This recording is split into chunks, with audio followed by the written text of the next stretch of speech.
Bueno, buen día. Buen día amigos. ¿Cómo estamos esta mañana de día viernes? Mañana de día viernes. Así es.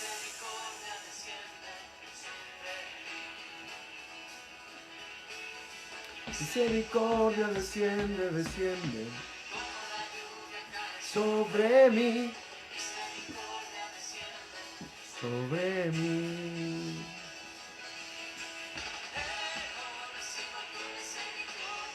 Oh, gracias también.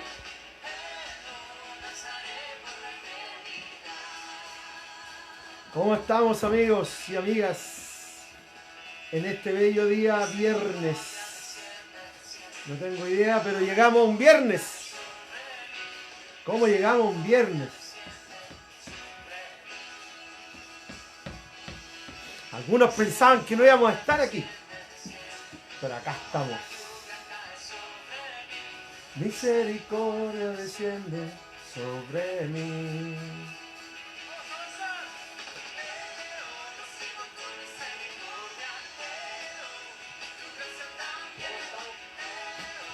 Así que aquí estamos, don Gonzalo, nuestro Gonzalo, Angelí, Jorge, todos. ¿Cómo estamos amigos esta mañana? Mañana fría, pero como dice esta canción, gracias a Dios por su nueva misericordia, que son nuevas cada mañana. Sobre mí.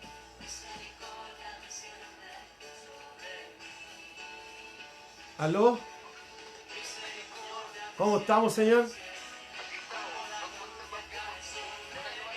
No, 55 años son los mejores de la vida, los 55 son los nuevos 25. Muchas gracias. Muchas gracias. ¿Cómo está el abuelo?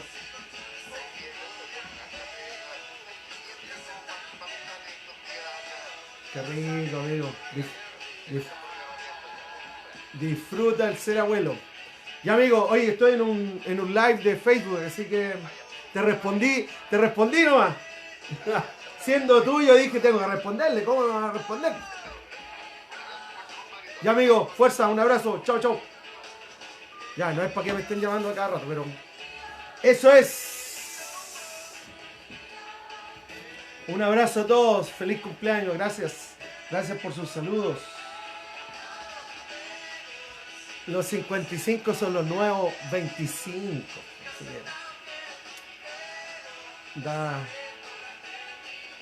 No es problema. Hoy tu gracia está.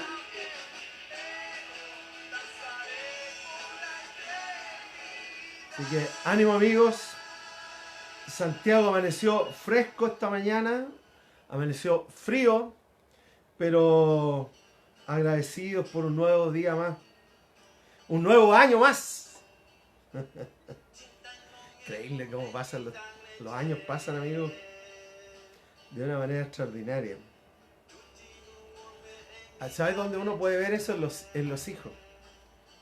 Uno ve los hijos, o ve los nietos ahora, y se va dando cuenta que los años van pasando. Pero bien, feliz. Yo agradecido de Dios. Agradecido de Dios. Estamos despertando algunos, por eso estoy aquí. Ya, ahí sí. Ya.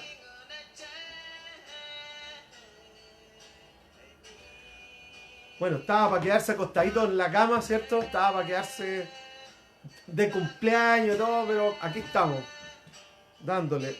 No sé si va a durar lo que siempre dura este programa, pero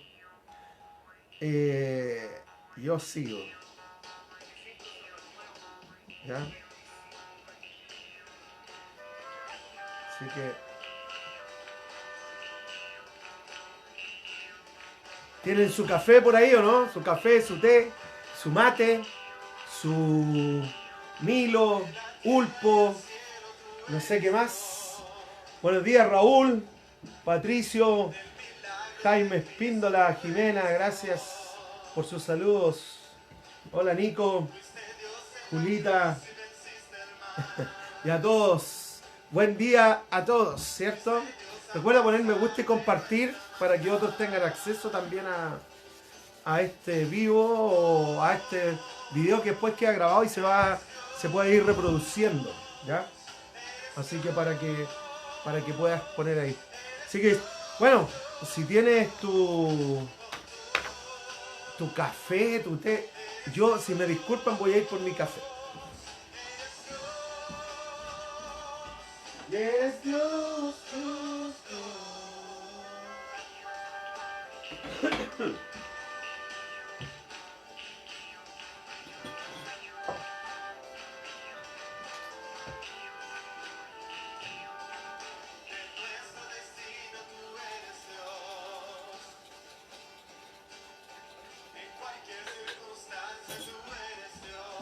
Ya. Volví, señores y señores, mi cafecito. Café. Se me está acabando el café ya, así que buen regalo, un cafecito en grano. Pero bueno, algo bueno.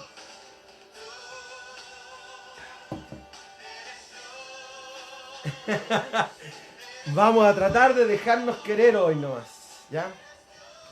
Pero gracias a todos sus saludos, su aprecio. Hubo un primer saludo, no voy a decir quién para que no se me dé, pero hubo un primer saludo a las 7 de la mañana.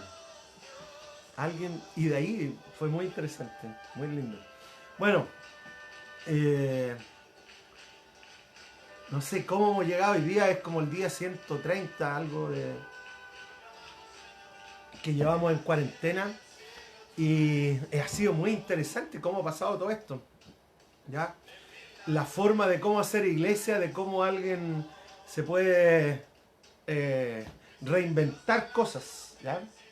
Y yo creo que el gran desafío que para muchos tal vez que están allá, que están por ahí escuchando, es cómo orar a Dios para decirle, Señor, ayúdame a reinventar cosas, a reinventarnos. En el trabajo, en las relaciones familiares, en las relaciones de amistades, porque todas las formas han cambiado. Definitivamente, antes era fácil vernos, era fácil visitarnos, ya sea para disfrutarlo o pelearnos y después abuenarnos.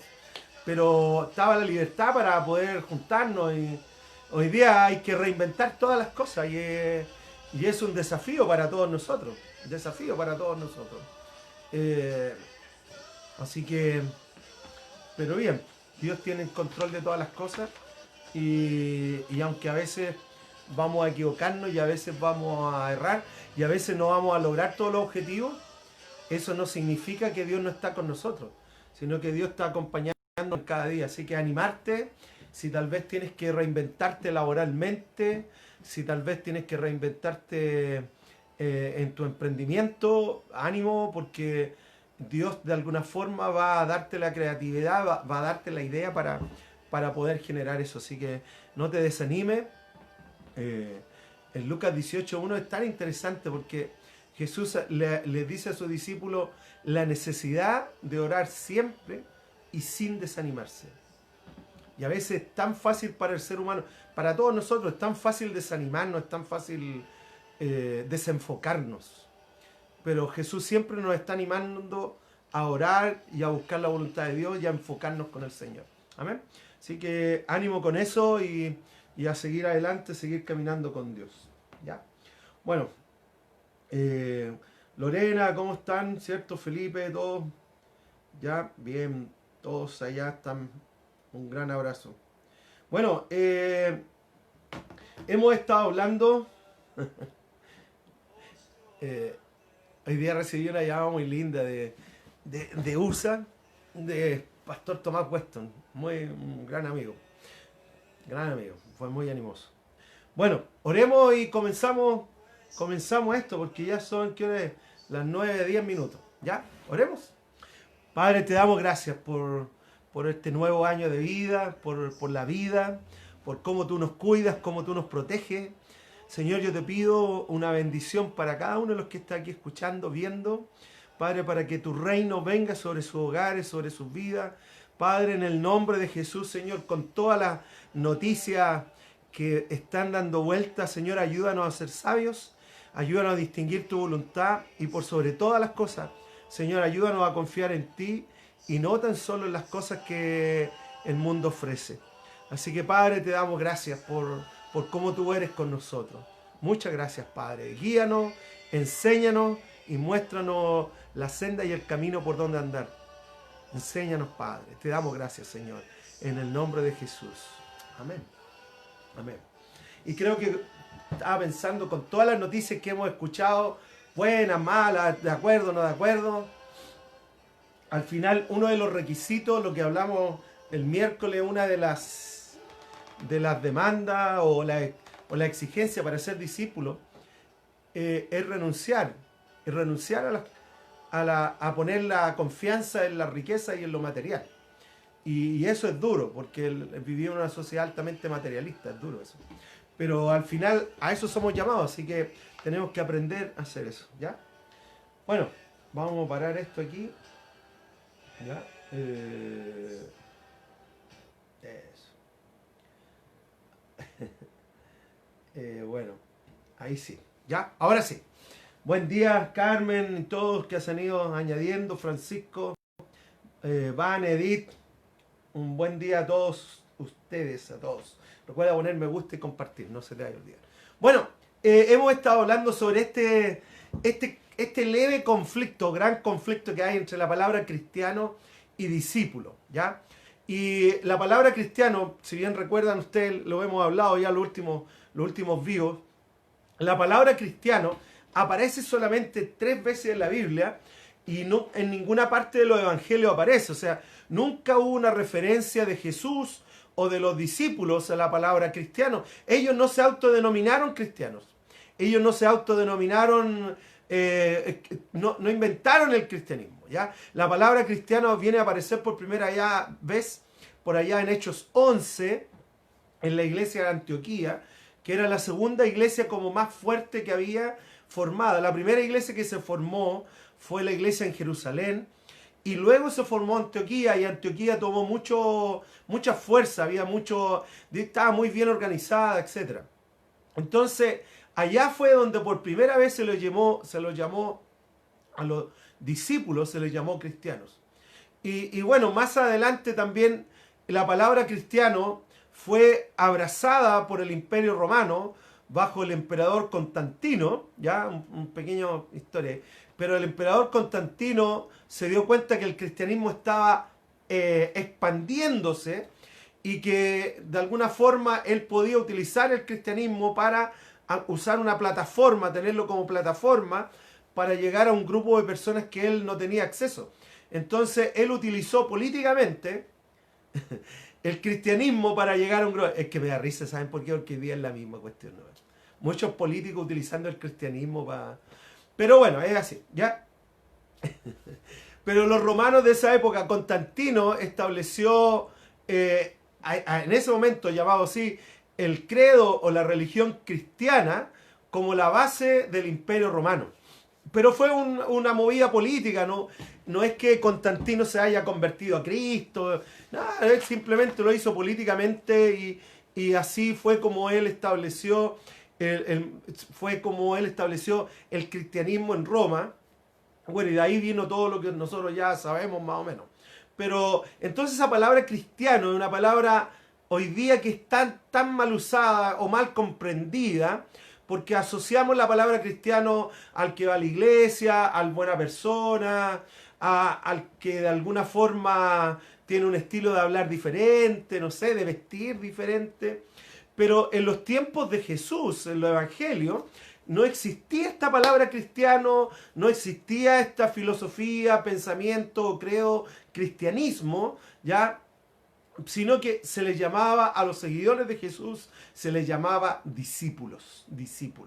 sea, Jesús llamó discípulos, no llamó cristianos. Jesús te mandó a ti, me mandó a mí a ir y predicar el evangelio y a ser discípulos. Entonces, el concepto bíblico real en realidad es la palabra discípulo. Y eso es, yo creo que tenemos que ir un poco, rescatar un poco esto, porque de alguna forma es algo que para ti, para mí debe ser trascendente.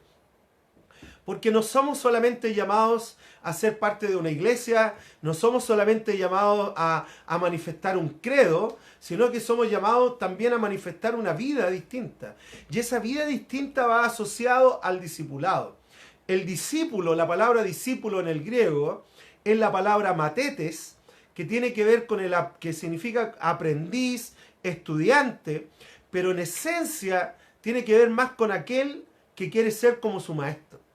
Entonces los discípulos caminaron alrededor de Jesús, caminaron con Jesús, con la finalidad de poder captar la forma de pensar, de ser, de ver la vida de Jesús y poder ser como Él. Ellos buscaban ser como Jesús es. Entonces la palabra discípulo no tenía la connotación que tiene hoy el cristianismo, que es más, se toma más como una ideología casi, ¿ya? Pero en ese tiempo la palabra discípulo tenía que ver con la vida de las personas, más que con lo que hablaban, era con el actuar, el vivir, ¿ya? Y lo que hemos descubierto en el pasar de los años es que de alguna forma el hablar y el decir cosas, el hablar lo correcto es fácil, pero el vivirlo, el poder implementarlo en la vida es otro cuento, ¿ya? Entonces, dentro de ese marco es que los discípulos crecieron, los discípulos se extendieron. De hecho, cuando la Biblia nos trata en el libro de Hechos, dice que muchos discípulos se añadían a la iglesia. Ya muchas personas, muchos judíos, muchos gentiles se hacían discípulos, ¿ya? O sea, la palabra que se usa es la palabra discípulo. Entonces, discípulo tiene que ver con aquella persona que quiere ser como su maestro, que aspira a manifestar la vida de su maestro a otros. Entonces, eso tiene que ver con mostrar a Jesús a los demás. Con que tú y yo estamos llamados a ser Jesús a las personas. A eso se refiere. Entonces, bajo ese aspecto, es que es diferente, porque a veces hoy día la palabra cristiano está asociada, no, yo soy cristiano, voy a una iglesia. O a veces el dejar de ser cristiano. ¿Ya? También hay gente cuando tú vas a la calle, ya que lo hablamos el miércoles, cuando tú haces evangelismo o compartes a Cristo con otras personas, tú te encuentras con gente que tú le preguntas, ¿tú crees en Dios? Y la gran mayoría, yo creo que tal vez 9 de 10 o 8 de 10, dicen y expresan creer en Dios. Pero la gran mayoría también dice que no asiste a una iglesia porque las iglesias, las comunidades cristianas les generan cierto nivel de desconfianza. ¿Por qué? Porque los cristianos no han sabido manifestar la vida de Jesús a los demás, ¿ya? Recuérdense que en un reportaje que le hicieron a Bono, el solista de YouTube, él dijo en un momento, mira, yo no tengo problemas con Jesús, tengo problemas con sus seguidores, porque dicen creer algo, pero no lo viven, no lo manifiestan. Entonces, lo que hoy día estamos llamados, tanto tú como yo, estamos llamados a manifestar una vida que sea diferente, a manifestar una vida que pueda mostrar a Jesús a los demás. A eso es lo que apuntamos. Entonces, de alguna forma es diferente la presión que se genera. Ser cristiano, hoy día es la papa. Lo que hablamos el miércoles, dijimos, no todos los cristianos son discípulos, pero sí todos los discípulos son cristianos. Entonces yo tengo que, de alguna forma, preguntarme a mí mismo, ¿en qué plano estoy? Está bien, soy hijo, disfrutar ser hijo de Dios. Hablamos de esto, ¿de acuerdo? Disfrutar ser hijo de Dios. Yo abrazo la gracia, abrazo la misericordia y creo que una vez que somos hijos nunca más dejamos de ser hijos de Dios. Pero si solamente nos quedamos en la etapa de la niñez, en lo que quedamos en la etapa de ser hijo y no avanzamos para ser discípulos, vamos a ser siempre, como dice el apóstol Pablo en el libro de Efesios, llevados por doquier pensamiento de doctrina o idea de doctrina. Y allá es donde necesitamos crecer y avanzar. Y ese crecer y avanzar tiene que ver con la palabra discípulo. Discípulo. Discípulo es aquella persona que decide, toma una decisión personal de ser Jesús a otros, de caminar como Jesús caminó, de abrazar a otros como Jesús lo abrazó, de amar como Jesús ama, y eso no es fácil, po. Entre comillas, ser cristiano es manifestar un credo, es fácil. Vivir eso es otra cosa. Entonces, y hay que entender esto también. Entonces hoy día vamos a tratar un poquito de cómo Jesús animó a sus discípulos a esto. Porque recuerden que todo el sector de Asia donde estaba Jesús, Jerusalén, Judea, gran parte de ese terreno, eran parte del Imperio Romano. O sea, no eran propios del imperio, pero el Imperio Romano había llegado a subyugar a esas personas. Y tenían sitiado, tenían tomado esos lugares. Entonces, habían soldados romanos por todos lados. Era muy común que tú salías a la calle y en la esquina veías, no sé, 4, 5, 6 soldados romanos, que era simplemente amedrentar, intimidar, simplemente para poder mostrar a los judíos que estaban ahí, mostrarles quién manda ahí. Entonces, y ellos andaban, entre comillas, armados con su... que para un campesino o alguien que es ganadero, como es el pueblo judío, no era fácil, pero los romanos andaban con lanzas, con espadas, con escudos, con un armamento. Entonces, cuando tú te encuentras con eso y tú andas simplemente con tu ovejita, no sé, es complicado. Entonces, no podemos olvidar y perder de vista que en el ambiente en que caminó Jesús, el imperio romano estaba sometiendo a todos los judíos y les cobraba un impuesto cerca del 40%, amigos. Cerca del 40% de todas las utilidades que tenían los judíos o las personas que estaban bajo el imperio romano tenían que ir a Roma. Ya sea en dinero, ya sea en bienes, ya sea en animales, ya sea en lo que fuera. ¿Ya? De ese 40% se sostenía a las tropas, se sostenía a los gobernantes romanos que estaban a cargo, pero también iba otro por ciento que iba a la central en Roma. Entonces, había un subyugamiento, un sometimiento impuesto bajo las personas, bajo el pueblo judío. No era fácil salir ahí. Por eso que se levantaron diferentes movimientos, los celotes. Los celotes era un movimiento revolucionario para esa época, que se levantó contra el Imperio Romano y así habían otros grupos que buscaban la libertad de los romanos.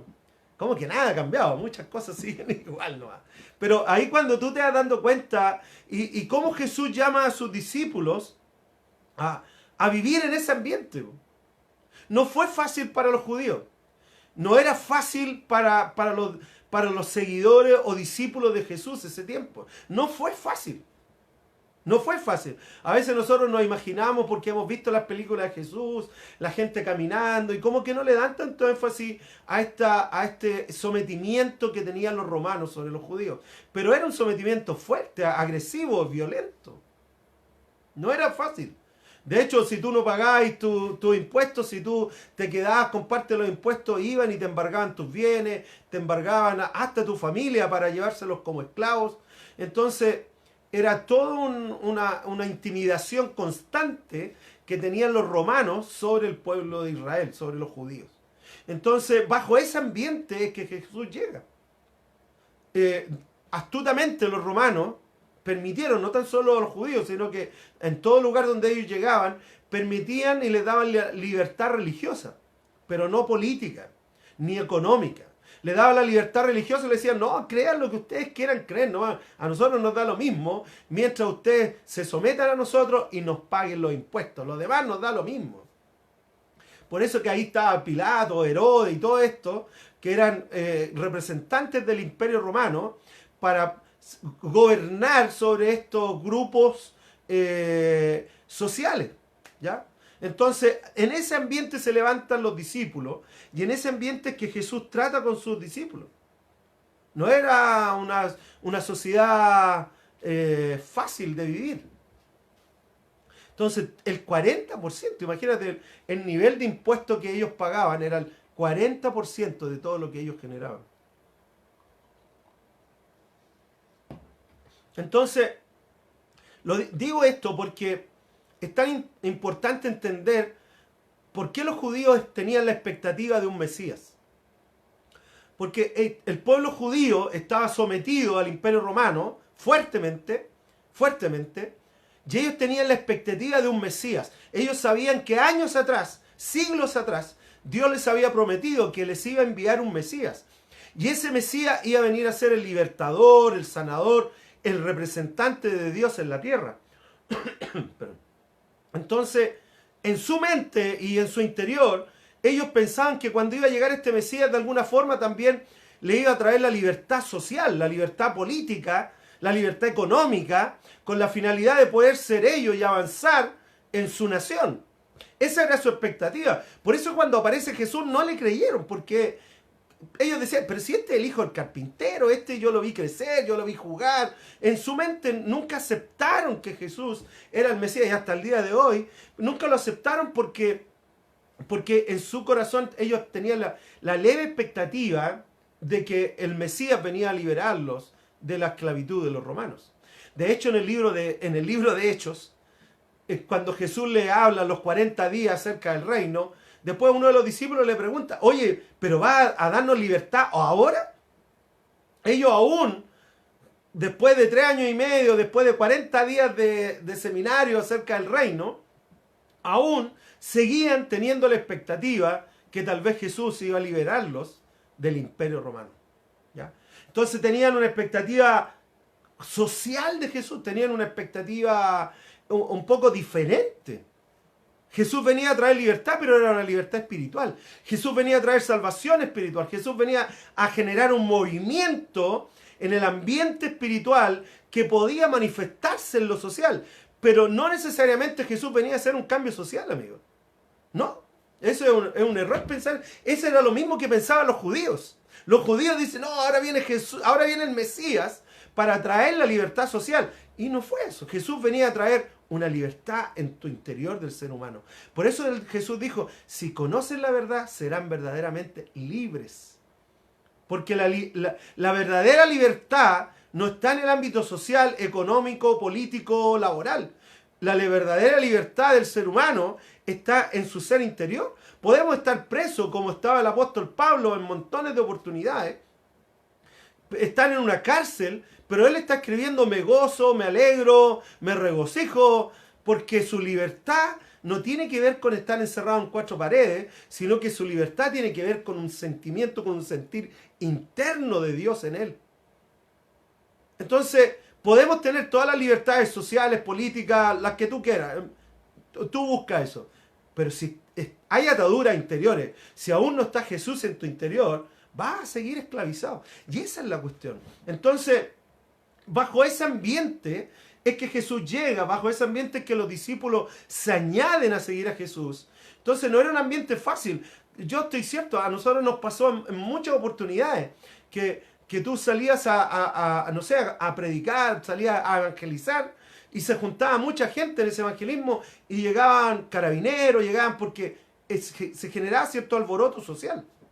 Y yo estoy cierto que es muy probable que cuando Jesús enseñó en Sermón del Monte, junto a 5.000, es muy probable que los soldados romanos se juntaran alrededor de estos grupos por temor a que se levantara algo social, una cuestión política. Entonces estaban oprimiendo ahí. Yo tengo la sensación, no estoy cierto, pero tengo la sensación de que la opresión política se dejaba ver, la opresión romana, simplemente con su presencia. Entonces, cuando Jesús juntaba 2.000, 3.000, 4.000 personas, seguramente los soldados romanos estaban allá también, con sus armas, con sus escudos, con sus trajes, ¿cierto? Intimidando a los judíos, diciéndoles, ustedes tienen libertad religiosa, pero no tienen la libertad social ni económica. Interesante. Y Jesús, de hecho, no habló contra ellos, sino que Jesús en un momento, cuando fue llevado ante el juicio romano, él dijo, mira, si ustedes tienen autoridad sobre mí, es porque mi Padre se las ha dado. Pero yo tengo la autoridad para llamar ángeles que vengan a cuidarme, y lo van a hacer. Entonces, Jesús de alguna forma, él caminó bajo esa presión social que había en esos años, caminó bajo esa presión política que había, y él estuvo siempre muy enfocado. Él estuvo siempre muy enfocado diciendo, yo vengo a la cruz para dar mi vida en rescate por los muchos, para traer libertad espiritual del alma al ser humano. Cada vez que se ha juntado lo político con lo religioso, lo político con las creencias, no ha dado un buen resultado. Sí, esa es la realidad. Y la prueba está en esto de los romanos. Y hay un montón de casos de esto. Pero hoy día, tanto tú como yo somos llamados a caminar con Jesús como discípulos en medio de una sociedad que es diferente. Hoy día la sociedad cree, hay un, hay una liviandad moral, ética, hay una liviandad de todo tipo de cosas. Y claro, acá nos levantamos nosotros con ciertas convicciones, cierto nivel de convicciones que son diferentes a lo social. Y vamos a ser criticados, vamos a ser, nos van a tratar de intolerantes, de lo que, montones de cosas que tal vez ya tú has sido criticado. Pero por el otro lado, no se trata que seamos intolerantes, simplemente estamos manifestando lo que Jesús nos ha enseñado para creer y que no podemos obviar. Bajo ese ambiente, ya para que nos vamos metiendo porque ya va pasando la hora. Bajo ese ambiente es que Jesús habló y a mí me gustaría tratar algo. En Mateo 5 habla sobre las bienaventuranzas. Y me gustaría meterme ahí en Mateo 5. Básicamente vamos a hablar en Mateo 5 hoy día. Pero Mateo 5, cuando Jesús le está hablando a sus discípulos y a la gente, había una multitud ahí. Recuerden, una multitud, 5.000 o más personas, pero romanos, soldados romanos alrededor. Muchos de ellos tal vez ya les habían embargado cosas. Había gente que ahí no tenía que comer y que Jesús los alimentó. Había gente que no tenía que vestir y entre todos los vistieron, etc. Muchos también por la presión romana. Entonces Jesús va en medio de esa circunstancia y en Mateo 5, versículo 1, voy a leer, habla estas cosas y dice, cuando vio a las multitudes, subió a la ladera de una montaña y se sentó.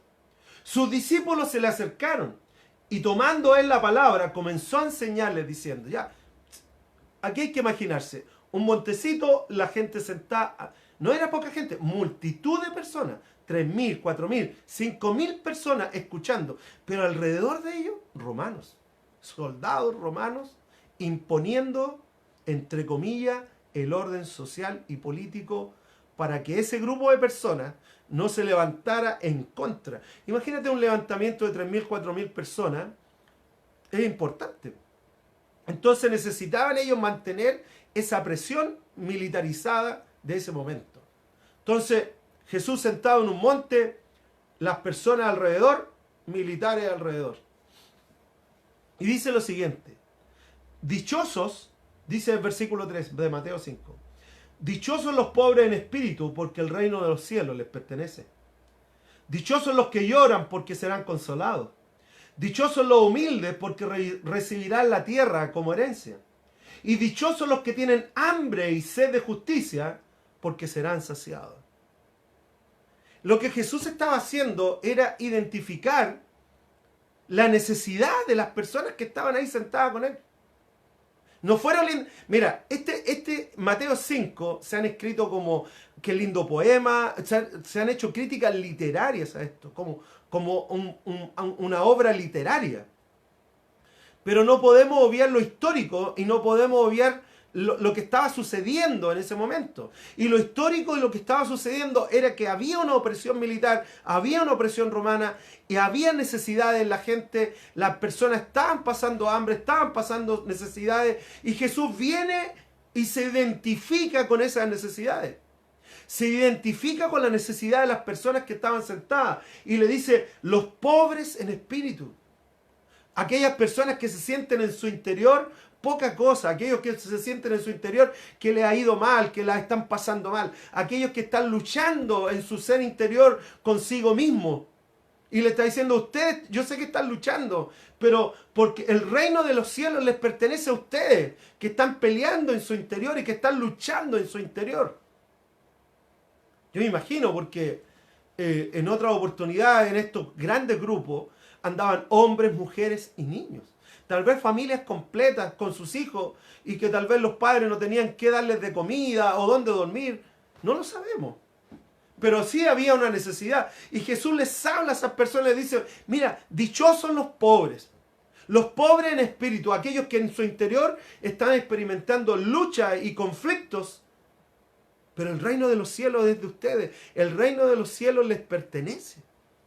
Y luego le añade, dice, dichosos los que lloran, porque serán consolados. Y tal vez, hoy día, yo leo esto y lo veo tan actual. Gente en necesidad, gente en conflicto y gente que ha llorado. Gente que ha llorado no tan solo por la enfermedad, sino por la necesidad. En ese tiempo, Jesús está apuntando a la necesidad de este grupo de personas. No es tan solo una obra literaria bonita, no son palabras bonitas, amigos. Jesús está expresando una necesidad. Y dice, dichosos o benditos los pobres en espíritu, aquellos que están sufriendo en su interior. Dichosos los que lloran, porque serán consolados. Dichosos los humildes, porque recibirán la tierra como herencia. Dichosos los humildes, los que tal vez no tienen tanta cosa, los que tal vez no han perdido mucho, los que tal vez se les ha embargado mucho, los que tal vez no tienen tanto. Dichosos de ustedes, porque la tierra les va a pertenecer.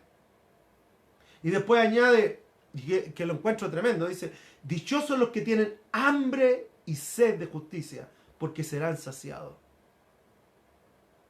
Y tal vez es tan fácil tal vez poder levantarse y decir, qué injusto todo esto.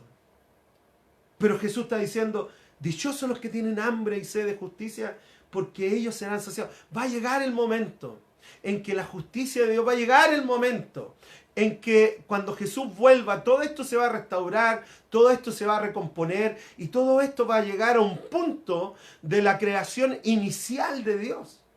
Va a haber un reseteo. ¡Buah!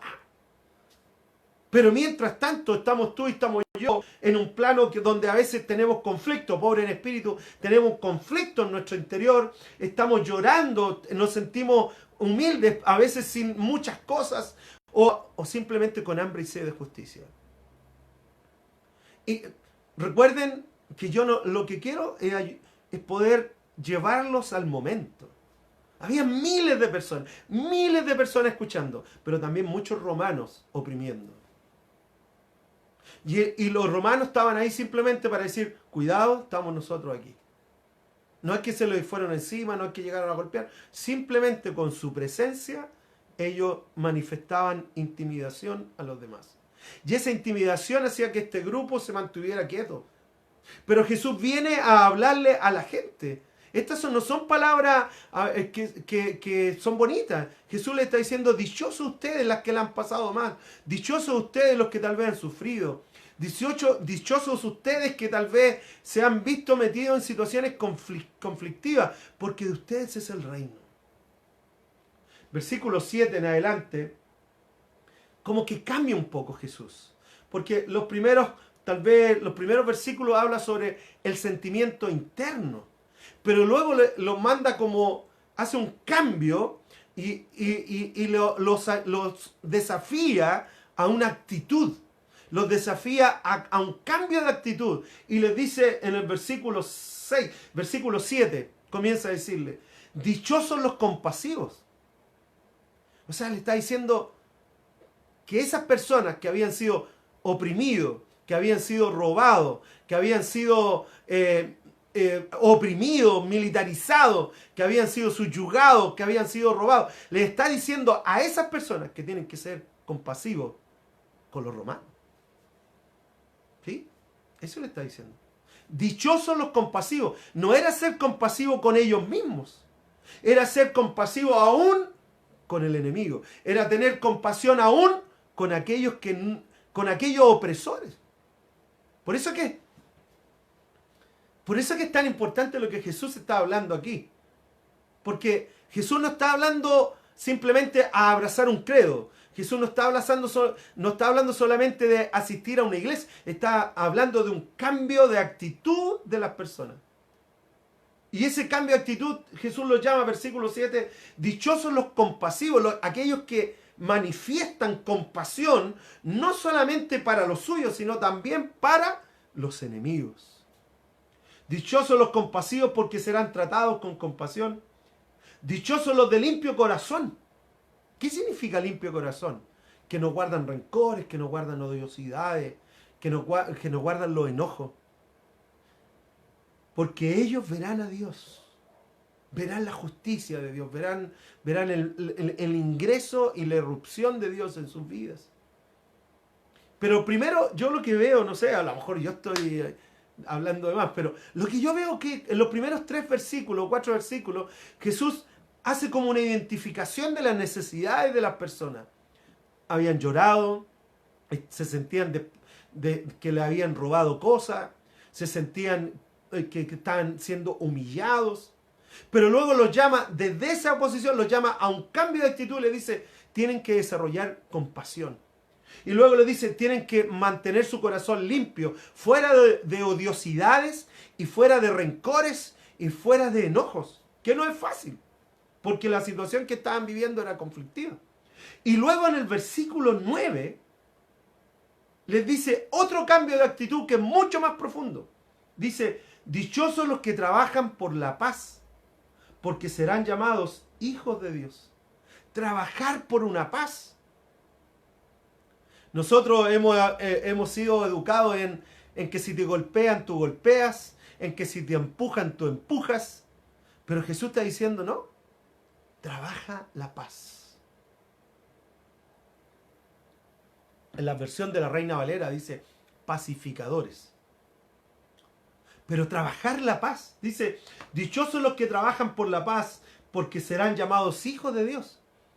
O sea, no tomar la actitud vengativa, violenta, trabajar por la paz. En una situación, vuelvo a repetirlo, altamente conflictiva. No era una situación fácil lo que estaba pasando en el área geográfica de Jesús. Había una opresión romana y él está diciendo a sus discípulos, amigos, yo sé que han llorado, yo sé que han sido humillados, yo sé que tal vez le han robado cosas, yo sé lo que han sufrido. Pero yo los llamo a ser compasivos, a no guardar los rencores ni odiosidades. Más aún, dice él, los llamo a trabajar por la paz. Porque esa es la actitud de un hijo de Dios. Y es complejo eso. Pero a veces en nuestro pensamiento humano y en nuestra actitud humana nos dejamos llevar nomás. Y luego les tira otra cosa. El versículo 10 dice algo mucho más profundo. Dice, dichosos los perseguidos por causa de la justicia. Dichosos los perseguidos, porque el reino de los cielos les pertenece. Es otra cosa. Por eso primero Jesús, yo lo que veo aquí es que hace una identificación de las necesidades de las personas, pero luego los llama a un cambio de actitud como discípulos, a manifestar un cambio. Y les dice, dichosos los perseguidos por causa de la justicia, porque el reino de los cielos les pertenece. Van a ser criticados y perseguidos. Versículo 11. Dichosos serán ustedes cuando por mi causa los insulten, los persigan y levanten contra ustedes toda clase de calumnias. Alégrense y llénense de júbilo, porque les espera una gran recompensa en el cielo. Así también persiguieron a los profetas que los precedieron a ustedes. Entonces Jesús está diciendo, oye, los van a perseguir, los van a criticar, los van a tratar mal, esto va a pasar, pero siéntanse dichosos, porque la recompensa que ustedes tienen no está aquí en la tierra. La recompensa que ustedes van a recibir está en el cielo. Eso es lo que le está diciendo. Les espera una gran recompensa en el cielo. Y a veces nosotros buscamos tener es muy natural. ¿Sí? A mí me pasa lo mismo. Es muy natural que queremos experimentar las recompensas aquí. Bendíceme aquí, déjame tener esto aquí, calma la cosa aquí, todo aquí. Pero Jesús dijo, las recompensas serán en el cielo. Así también persiguieron a los profetas que los precedieron a ustedes. Pero estos versículos, estos, 12 versículos de de Mateo 5, que habla de las bienaventuranzas, es tan interesante por el cómo Jesús se identifica con las personas y el cómo Jesús los llama a un cambio de actitud a cada uno de ellos. A manifestar la actitud de Jesús a los demás. El apóstol Pablo, en Romanos 8, versículo 18, yo creo que de alguna forma captó esto y escribió en Romanos 8:18 lo siguiente. Dice, de hecho, considero que nada se compara a los sufrimientos actuales con la gloria que habrá de revelarse en cada uno de nosotros. O sea, estas situaciones que vivimos hoy no tienen ninguna comparación con lo que vamos a recibir en el cielo. No hay ninguna comparación a lo que vamos a ver, experimentar y vivir en la presencia de Dios. Y en esta época nosotros a veces abogamos para que esta época sea como que el cielo se manifieste aquí. Pero Jesús nunca habló eso, si esa es la cuestión. Jesús nunca habló eso. Jesús le dijo a sus discípulos: van a ser perseguidos, van a ser malinterpretados, van a ser juzgados, algunos de ustedes van a morir, etc. O sea, Jesús nunca nos vendió un discipulado, una forma de vivir que iba a agradar a todos. Por eso que el cristianismo es complejo, porque el cristianismo como que se ha involucrado en lo social y como que está buscando agradar a lo social, y dentro de ese agradar se malinterpretan cosas. Por eso que yo soy de la idea, y quiero animarlo a cada uno de ustedes a ir a los evangelios y rescatar qué es lo que Jesús enseñó, no lo que escuchamos de otros. Yo sé que hoy día hay tanto acceso a prédicas, a reuniones, amigos, está lleno internet de esto, pero nada va a reemplazar el hecho que tú te sientes y puedas leer los evangelios y descubrir por ti mismo y dejar que Dios te hable a ti a través de su evangelio, de lo que Jesús pensaba, decía, hablaba, expresaba. Amigos y amigas, en serio, esa hora, 2 horas que tú inviertes escuchando una prédica X, yo te animo, comienza a leer los evangelios, comienza a leer Mateo, Marcos, Lucas, Juan, y descubre la vida de Jesús. En la medida en que tú y yo podamos descubrir más la vida de Jesús, vamos a poder ser mejores discípulos. Pero no podemos ser mejores discípulos si ignoramos lo que nuestro maestro enseña. Tenemos que ir allá. Y en ese ir allá significa invertir ese tiempo en la búsqueda de lo que Jesús enseñó. Por eso Mateo 5 es tan importante, porque los primeros versículos Jesús se identifica y le dice: bendecidos, dichosos los que lloran, dichosos los humildes, dichosos los que son perseguidos, etc. Y se identifica con la necesidad de esas personas. Pero luego los llama a un cambio de actitud, le dice: bendecidos serán los que son pacificadores, los que van a guardar su corazón, etc. Y luego continúa en Mateo 5, volvemos a Mateo 5, pero Jesús aquí le hace un llamado. En Mateo 5, 13 al 16, les hace un llamado tremendo. Un llamado espectacular. Mateo 5, versículo 13 al 16, ¿cierto? Dice lo siguiente: ustedes son la sal de la tierra. Ustedes son la sal de la tierra, amigos. O sea, imagínate esto. Volvamos al contexto histórico de ese momento. Estaban humillados, estaban subyugados, se sentían esclavizados por los romanos. Su autoestima como pueblo, como nación, todo mal se sentían ellos. Y en medio de esto Jesús los llama y les dice: amigos, ustedes son la sal del mundo, ustedes son la sal de la tierra. Ustedes son aquellos que van a preservar, a guardar, a sostener lo que hay aquí hoy día. Cuando tú vas a lo que es la sal, ¿ya? Yo busqué esta definición. La sal es una sustancia que añadida a los alimentos para evitar la descomposición debido a sus cambios químicos o acciones de bacterias. Entonces, cuando Jesús está diciendo: amigos, ustedes son los que van a cuidar, ustedes son los que van a llevar el evangelio a otras personas para que otras personas sean despiertas al reino de Dios. Entonces, es tan importante porque cómo Jesús lleva esta conversación, cómo Jesús lleva esta enseñanza. Porque primero le dice: yo sé que ustedes han llorado, yo sé que han sido humillados, yo sé que ustedes han sido perseguidos, yo sé eso. Pero yo los llamo a no guardar los rencores, a no guardar las odiosidades, sino trabajar por la paz, sino aprender a amar a otro, aprender a amar a tu enemigo, aprender a expresar el reino a los demás. Porque ustedes son la sal de este mundo. Ustedes son aquellos que van a preservar lo que nosotros con la Trinidad, como Dios hemos hecho. Les dio una trascendencia sumamente importante. Porque no tan solo lo llevó al ámbito local diciendo, tú vas a ser sal a tu familia, sino que ustedes son la sal de la tierra. Ese grupo de discípulos que estaba ahí. Ese grupo de discípulos que en el libro de Hechos lo identifica como 120 personas, no eran más que eso. Pero hoy día son miles de millones de personas en el mundo. O sea, lo que Jesús estaba hablando ahí se ha hecho realidad hoy. O sea, los discípulos que estaban alrededor de Jesús llevaron el Evangelio de tal manera que hoy día 1/3 del planeta hace una declaración de fe en Jesús. 1/3 del planeta puede manifestar que Jesús es su Salvador y Señor. ¿Por qué? Porque esos primeros discípulos entendieron el significado de ser la sal de esta tierra. Esa sal significaba que ellos iban a ser los llamados a llevar las buenas noticias a otros.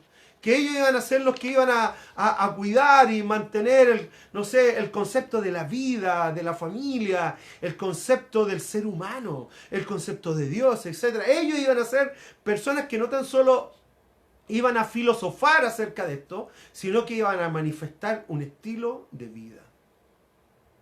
Yo lo encuentro maravilloso. Y dice, ustedes son la sal de la tierra, pero si la sal se vuelve insípida, ¿cómo recobrará su sabor?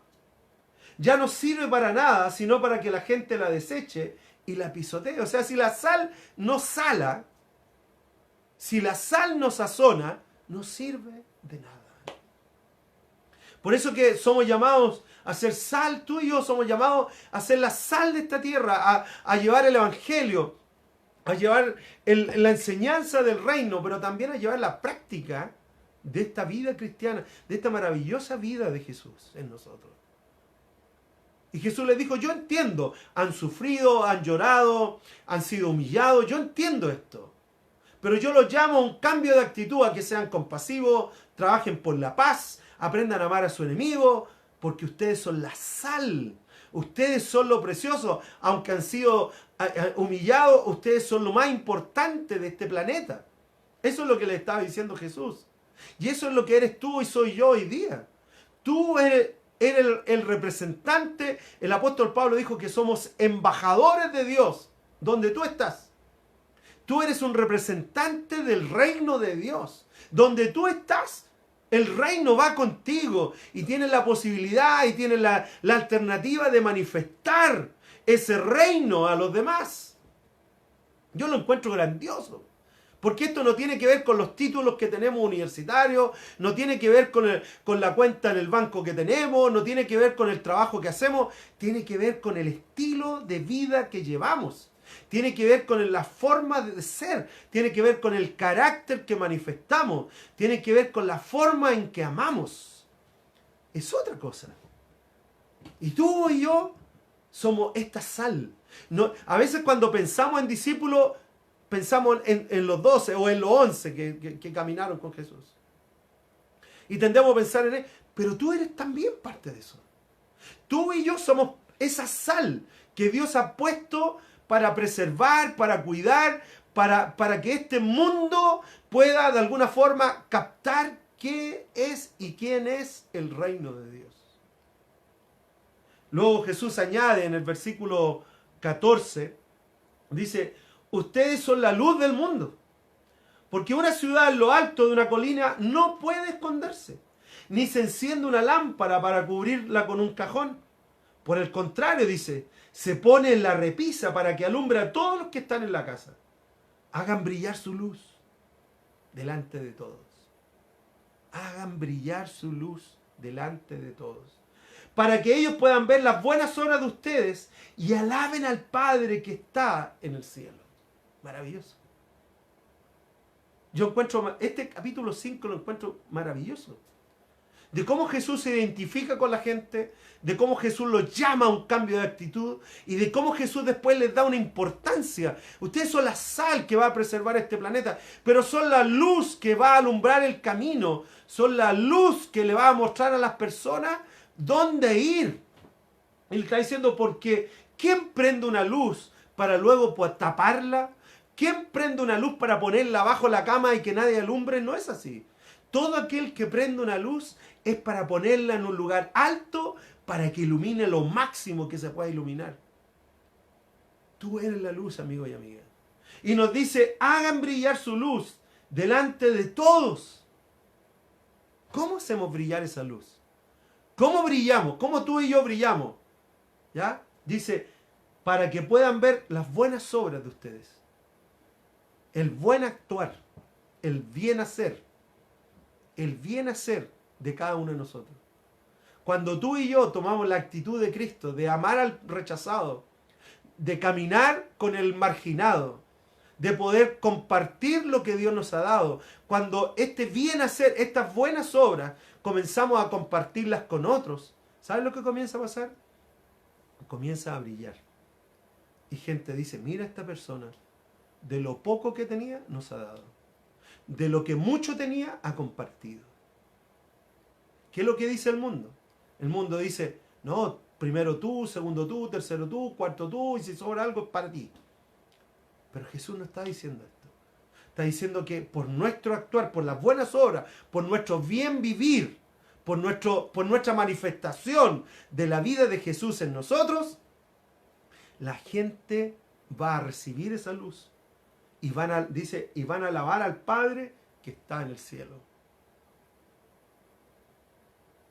Yo no sé cómo tal vez tú te has sentido, pero es tan fácil hoy día. ¿Cómo brillo hoy? ¿Cómo soy sal? ¿Cómo soy luz hoy día? Amigos, primero orando por las personas, pero segundo también manifestando a Jesús. A veces con una llamada, una videollamada, un mensaje de WhatsApp, mandar un poco de mercadería a alguien, compartir lo que tú tienes, etc. Pero cuando Jesús está diciendo, no es tan solo por lo que hablamos, no es tan solo por lo que decimos, sino que Él dice, hagan brillar su luz delante de todos, para que ellos puedan ver las buenas obras. Entonces tiene que ver con buenas obras. Juan, en 1 Juan dice que nuestras buenas obras van a mostrar el amor a los demás. Entonces, yo lo encuentro maravilloso lo que Jesús hace aquí, porque de alguna forma nos llama a ser discípulos y no tan solo a vivir un cristianismo de credo o un cristianismo nominal, que ir a la iglesia, amigo, ir a la iglesia es nada. Asistir a un grupo cristiano, pero ser discípulo demanda todo. Por eso que Jesús dijo, el que quiere ser mi discípulo, no hay problema, que lo sea. Yo quiero que todos sean mis discípulos. Lo único que tienes que hacer es lo siguiente, negarte a ti mismo, tomar tu cruz cada día y seguirme. Corta. 3 cosas. Negarte a ti mismo, tomar tu cruz cada día y seguirme. ¿Qué significa negarme a mí mismo? Significa comenzar a mostrar a otros, a dar a otros lo que yo tengo. Comenzar la generosidad con otros. Negarme a mí mismo significa poner mis sueños, poner mis ambiciones bajo el señorío y el reinado de Dios. Y seguir a Jesús es ser como Él es. Maravilloso Jesús, que identificó la necesidad de las personas, los llamó a un cambio de actitud, pero también les dijo, ustedes, aunque no se la crean, son lo más importante de esta tierra. Y es lo mismo para ti y para mí. Y aunque tú no te lo creas, escúchame esto, aunque tú no te lo creas, tú eres lo más importante en la tierra. Porque eres tú la que está llamado, o el que está llamado a ser sal y a ser luz. A manifestar el reino donde tú estás. A manifestar el reino en tu casa, con tus vecinos, en el WhatsApp de la villa, no lo sé. Pero sí es eso, así es. Identificó la necesidad, los llamó a un cambio de actitud y luego les dio la importancia que ellos tenían en esta tierra. Yo lo encuentro maravilloso, porque eso nos da un sentido de vida. La vida es mucho más que la comida, como Jesús dijo, la vida es más que la comida y la ropa y el vestir. Es mucho más que eso. El apóstol Pedro escribió en 1 Pedro 2, versículo 9. Puedes leer todo esto del capítulo, yo voy a leer el versículo 9. Dice lo siguiente: pero ustedes son linaje escogido. O sea, Dios de alguna forma, como dice el libro de Efesios, Dios nos escogió antes de la creación del mundo, a ti y a mí. Somos linaje escogido, somos real sacerdocio, somos una nación santa, somos un pueblo que le pertenece a Dios. ¿Pero para qué? Para que proclamen las obras maravillosas de aquel que los llamó de las tinieblas a su luz admirable. Somos linaje escogido, real sacerdocio, nación santa, pueblo de Dios. Pero con una finalidad, no para que lo disfrutemos para nosotros mismos, sino para proclamar a otros lo maravilloso que es Dios. Para proclamar a otros lo grandioso que es Dios, no tan solo de palabras, sino que con hechos y actos.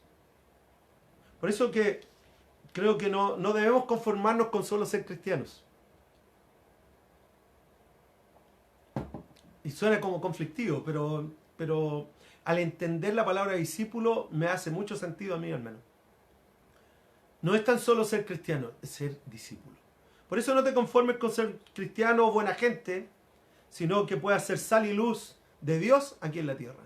Que podamos ser lo que Dios espera de nosotros acá en la tierra, porque de alguna forma es como llevamos el reino a los demás. Amén. A ser discípulos, amigos, y no tan solo cristianos que buscan lo suyo propio. Ser discípulo es querer ser como Jesús es. Ser discípulo es manifestar a Jesús a los demás. Amén. Oremos. Padre, te damos gracias por el desafío que tú haces, porque tú conoces la necesidad de cada uno de nosotros. Conoces que hemos llorado, que hemos sufrido, que nos hemos sentido engañados a veces. Pero también gracias por el desafío al cambio de actitud, a no guardar rencores, a no guardar odiosidades, sino que a tener una actitud de compasión aún con el enemigo, a ser compasivos con los demás. Y gracias, Padre, porque nos has llamado a ser sal y ser luz. Nos has puesto en un lugar único en esta tierra y en una época única de la historia de la humanidad. Y yo te doy gracias, Señor, porque cada uno de nosotros está el potencial inmenso de poder manifestar tu reino a otras personas. Te alabamos, Señor, y te bendecimos. Bendice lo que queda del día, bendice este fin de semana, que podamos disfrutar, Señor, de tu presencia y que podamos caminar contigo cada día. Te damos muchas gracias, Padre. Te bendecimos, Señor, en el nombre de Jesús. Amén. Amén, amigos. Que Dios les bendiga, que tengan un lindo día. Recuerden que hoy día hay grupo de conexión de matrimonios, así que para que puedan conectarse con los que tienen que conectarse. Mañana tenemos el grupo, hoy día también hay un grupo de conexión con los jóvenes Zoe, que es un grupo maravilloso de jóvenes entre 25, 30, 31 años allá, ¿cierto? También tenemos mañana el grupo de jóvenes a las 5:30 y nuestra reunión a las 11 de la mañana. Así que nos vemos durante el fin de semana. Que tengan un lindo día, que puedan disfrutar del día, que puedan tener un lindo fin de semana. ¿Ya? Ayer. Chao, Javi, gracias por tu saludo. La torta, no me ha llegado torta todavía. Un gran abrazo a mi amada sobrina Paula, ¿cierto? A José, a Juan Carlos, a todos. Javier, ¿cierto? Edith, Miguel, a todos. Elizabeth, Cecilia, Daniel. A todos un gran abrazo. Gracias por estar aquí, por su saludo, por su cariño, por su ánimo. Nos vemos en todas las reuniones. Volvemos el lunes, miércoles, viernes a las 9 de la mañana. ¿Ya? Un gran abrazo, amigos. Que Dios les bendiga. Pórtense bien, no tomen mucho y manifiesten el reino a los demás. Chao, chao, amigos.